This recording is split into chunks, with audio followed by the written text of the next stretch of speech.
जय हिंद फ्रेंड्स।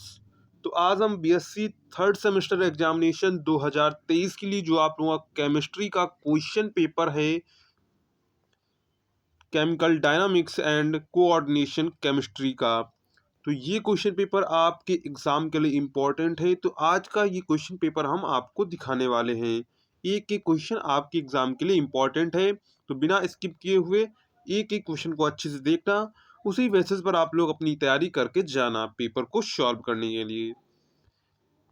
तो यहाँ पर देखिए, जो फर्स्ट सेमेस्टर होता है, जैसे थर्ड सेमेस्टर हो गया, फिफ्थ सेमेस्टर हो गया, तो यहाँ पर क्या होता है, यहाँ पर होता है आपके रिटन एग्जाम होते हैं, यानी कि आपको लिखना होता है। इसके बाद में जैसे सेकेंड सेमेस्टर हो गया, फोर्थ सेमेस्टर हो गया, सिक्स सेमेस्टर हो गया, इसमें क्या होता है, इसमें आपको ऑब्जेक्टिव क्वेश्चन यानी कि ओएमआर पर आपको भरने होते हैं। तो यहाँ पर हम थर्ड सेमेस्टर का क्वेश्चन पेपर देखने वाले हैं। तो यहाँ पर आपके क्वेश्चंस होंगे long answer type question, short answer type question, very short answer type questions. तो चलिए आज का वीडियो शुरू करते हैं। उससे पहले अगर आपने अभी तक चैनल को सब्सक्राइब नहीं किया तो चैनल को सब्सक्राइब कर लीजिए, क्योंकि ये आपके एग्जाम के लिए 100% चैनल हेल्पफुल है, जिससे आपको एग्जाम से रिलेटेड कोई भी जानकारी हो सबसे पहले आपको इस चैनल पर मिलेगी। तो चलिए आज का वीडियो शुरू करते हैं। तो सबसे पहले हमारे क्वेश्चंस आएंगे वेरी शॉर्ट आंसर यानी अति लघु उत्तरीय प्रश्न। इसमें सबसे पहले इसमें क्या दिया गया, निर्देश सबसे पहले आपको पढ़ना है, क्योंकि निर्देश आपके लिए इंपॉर्टेंट हैं। तो यहाँ पर सबसे पहले निर्देश क्या है, सभी 5 प्रश्नों के उत्तर दीजिए। प्रत्येक लघु उत्तरीय प्रश्न 3 अंकों का है। अधिकतम 75 शब्दों में अति लघु उत्तरीय उत्तर जो है अपेक्षित हैं। तो चलिए सबसे पहले क्वेश्चन की ओर बढ़ते हैं। यहाँ पर सबसे पहला क्वेश्चन आपको दिया गया है, if 50% and 75% of substance decomposes in 100 and 150 second respectively, calculate the order of reaction।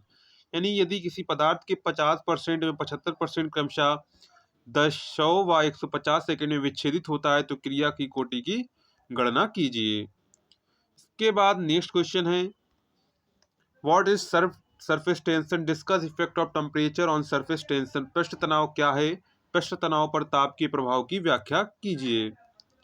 इसके बाद इसी में थर्ड क्वेश्चन है, संगत अवस्थाओं के नियम को समझाइए।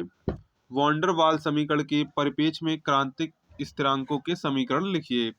Explain explain law of corresponding states, write the equation of the critical constant of a gas in term of van der Waals equation. तो ये क्वेश्चंस आपको ओनली 75 शब्दों में, यानी कम से कम 75 शब्दों में अपेक्षित है। इससे ज़्यादा भी नहीं लिखेंगे और इससे कम भी नहीं लिखेंगे, इतना आप लोग ध्यान रखेंगे।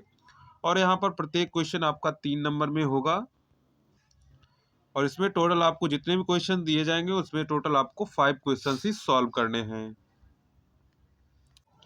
इसके बाद नेक्स्ट क्वेश्चन है, डिस्कस इलेक्ट्रॉनिक स्पेक्ट्रम TiH2O, जटिल आयन के इलेक्ट्रॉनिक स्पेक्ट्रम की व्याख्या कीजिए। इसके बाद नेक्स्ट क्वेश्चन देखते हैं। नेक्स्ट क्वेश्चन है 5, explain with reasons of the following. FeCN6 3 minus ion paramagnetic but FeCN3 6 4 ion diamagnetic. इसके बाद है, chromium atom has the electronic configuration 3d54s1। निम्न यानी कि निम्न कारण सहित व्याख्या कीजिए कि FeCN6 3 आयन अनुचुंबकीय है, जबकि FeCN6 4 आयन प्रतिचुंबकीय है। इसी का सेकंड है, क्रोमियम अणु में 3d54s1 का वैद्युत विन्यास लिखिए। ये दोनों आपको टोटल यहाँ पर क्वेश्चंस 5 दिए गए हैं और आपको 5 ही क्वेश्चंस करने हैं। इस प्रकार जो आपके अति लघु उत्तरीय प्रश्न होते हैं वो 15 नंबर के आपके हो जाते हैं।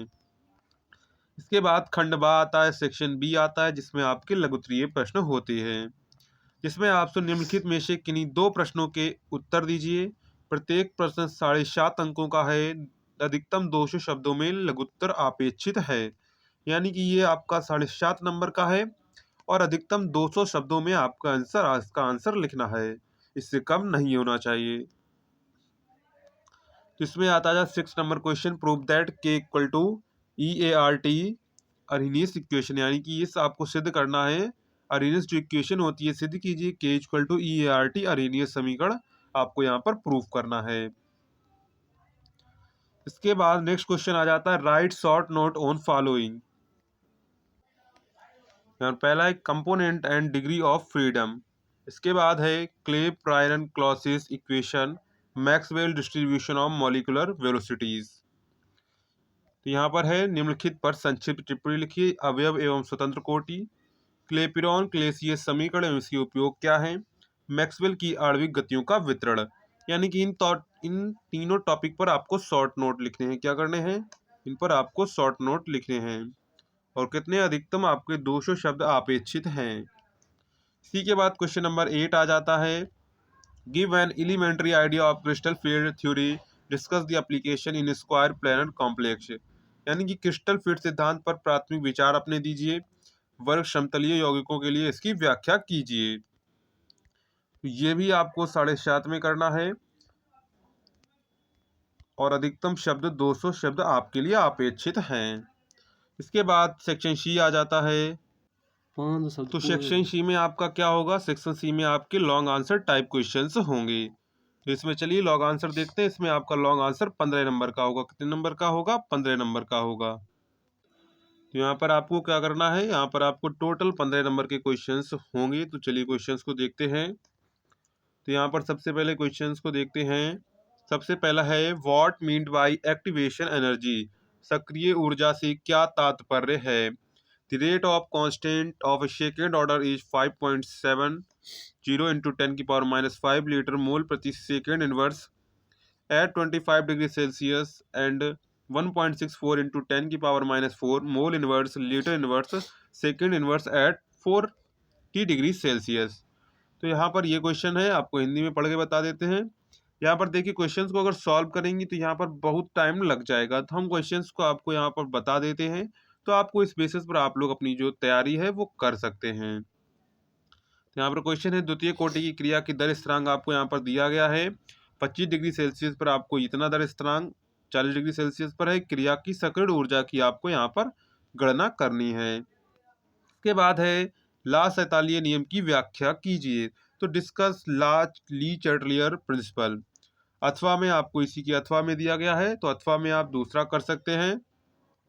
If K1 K2 are the equilibrium constant of reaction of at temperature T1 and T2 respectively, describe derive thermodynamically the relation log K1 upon K2 equal to delta H 2.303 R 1 upon T2 1 upon T1 minus 1 upon T2। तो इनमें से इसका Hindi version यहाँ पर आपको मिल जाएगा। यहाँ पर आपका था क्वेश्चन नंबर 9 था। इसके बाद यहाँ पर क्वेश्चन नंबर आपका 10 आ जाता है। What is phase rule equation for PBAG system, give the phase diagram of the PBAG system and explain the theory of Pattinson process and desilverisation of AG। Lead silver PBAG तंत्र के लिए प्रावस्था समीकरण क्या है। लेड सिल्वर PBAG के तंत्र प्रावस्था चित्र को दीजिए। सिल्वर को अलग करने के लिए पैटिंस विधि के सिद्धांत को समझाइए। अथवा में आप दूसरा कर सकते हैं इसी का। What is phase rule of carbon dioxide system, give the phase diagram of carbon dioxide system, explain dry ice and it's uses. यहाँ पर कार्बन डाइऑक्साइड तंत्र के लिए प्रावस्था समीकरण क्या होगा, कार्बन डाइऑक्साइड तंत्र के लिए प्रावस्था आरेख दीजिए।